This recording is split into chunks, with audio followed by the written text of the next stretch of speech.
আসসালামু আলাইকুম। আমি সানিয়া বলছি বোলপুর থেকে। কাছে দূরে যে যেখান থেকে আমার ভিডিওটি দেখছেন তাদের অসংখ্য ধন্যবাদ। আল্লাহর রহমতে আমরা সবাই ভালো আছি। আশা করি আপনারা সকলে ভালো আছেন। ভিডিও দিতে অনেকটা লেট হয়ে গেল। অনেকখানি দেরি হয়ে গেল। তার জন্য ক্ষমা চেয়ে নিচ্ছি। আসুন দেখতে থাকুন। এটা হচ্ছে একটি প্রাকৃতিক দৃশ্য। দেখতে পাচ্ছি সবুজ গাছ পাতা প্লাস হলুদ ফুলে পুরো ভরা। আর আমার দৃশ্যটি খুবই ভালো লেগেছিল, তাই একটু ক্যামেরার মধ্যে আবদ্ধ করেছিলাম আপনাদের জন্য। আমরা গিয়েছিলাম বিডিও অফিস, আইনের ডাক পড়েছিল সেখান থেকে। আর আইনের কারণে আমাদের সেখানে ছুটতে হয়েছিল।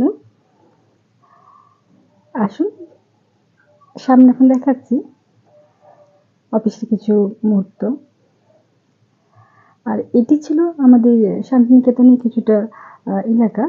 বাড়ি ফেরার পথে আমরা সেখানে কিছুক্ষণ দাঁড়িয়েছিলাম বাইরে। আমি বলেছিলাম দাঁড়াতে। আর এই তো বাড়িতে আমি লক করে যখন বাড়ি থেকে বেরোচ্ছিলাম, এটা হচ্ছে তখনকার দৃশ্য।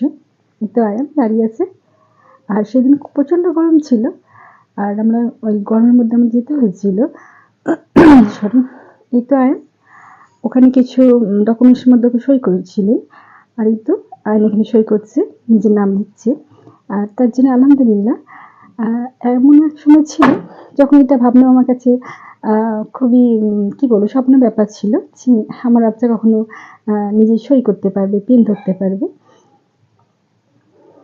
আর এই তো আছে নিজের প্রয়োজনের জায়গা যেখানে তার নামটাকে সই করতে হবে সে করে নিচ্ছে। আর যখন ডাক্তার বলেছিলেন, আমাদের বোলপুর ডাক্তার, তখন খুবই আমাদের মন অবস্থা খারাপ ছিল। তারপরে যেটা হয় স্টেপ বাই স্টেপ আমরা অন্য জায়গায় দেখিয়েছিলাম বা অন্যান্য ডক্টরদের কথা অনুসারে আমরা চলেছিলাম। আর আয়নের বয়স এখন হচ্ছে 8 বছর, কিন্তু ডক্টর মোল্লাদুল আমাদের খুব ভালো। উনি খুবই অভিজ্ঞ ডক্টর একজন, বর্ধমানে উনি থাকেন।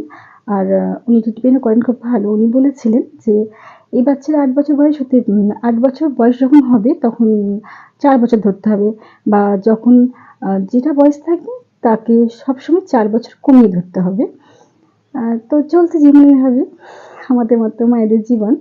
আর এখানে অনেক মায়েরা ছিলেন। আর এই হচ্ছেন দিদি, ইনি প্রচণ্ড এসব বাচ্চা দেখে আর নিউরোস বাচ্চাদেরকে হেল্প করেন। তাছাড়া অন্যান্য যারা হ্যান্ডিক্রাফটস তাদের খুবই সহায়তা করেন, সাহায্য করেন।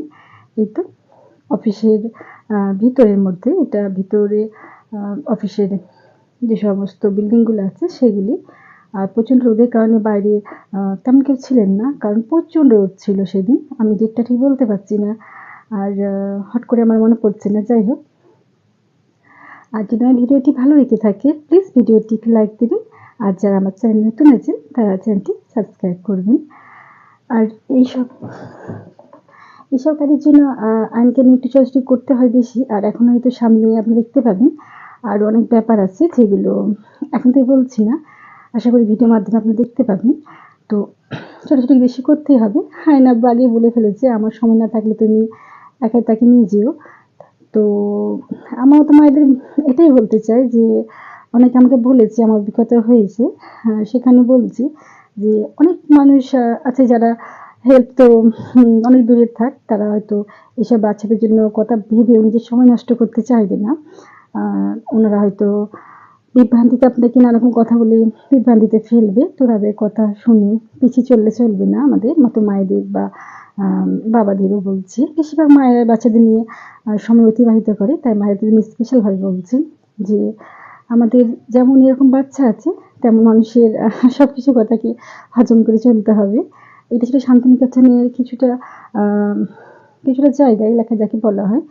আর এখানে আমাদের খুব জল তেষ্টা পেয়েছিল, তাই দাঁড়িয়ে জল খেয়ে নিয়েছিলাম। আর কিছু দেখতে পাচ্ছেন দোকান, যেমন খেলনা বা পার্স, বেশিরভাগ লেডিসের জিনিস ছিল। আর হ্যান্ড পার্স তো আমার খুবই ফেভারিট, সেই কারণে আমি দেখেও নিচ্ছিলাম। এর মধ্যে থেকে দুটো নিয়ে নিয়েছিলাম। ব্যবহার করলে আপনি অবশ্যই দেখতে পাবেন। দাদাভাইটা খুব ভালো ছিল। আর দাম খুবই সামান্য, নেওয়ার মতোই ছিল। যে খুব একটা বাড়ি চুরির দাম রেখেছে সেটা নয়। আর বাচ্চা এরকম বলি, বাচ্চাকে নিয়ে বসে থেকে দিনরাত কান্না করব। তাকেও বোঝাবো যে, "বাবা তুমি হ্যান্ডিক্যাপস এর আওতার মধ্যে পড়ো বা আমি তোমার ওরকম মা আমিও কান্না করব।" সেটা আমি চাই না। এখন আমার অনেকটা হজম শক্তি হয়ে গেছে আর যাকে বলা যায় মানুষের আ ব্যবহার দেখে বা শুনে। তো যাই হোক তাদের জন্য একটি কথা বারে, বারে বলি যে, নিজের বাচ্চা নিজেকে ভাবতে হবে। আর আমাদের যেমন এরকম বাচ্চা আমাদের এসব কিছু ফেস করে এগিয়ে যেতে হবে। না একটু মজা করছি।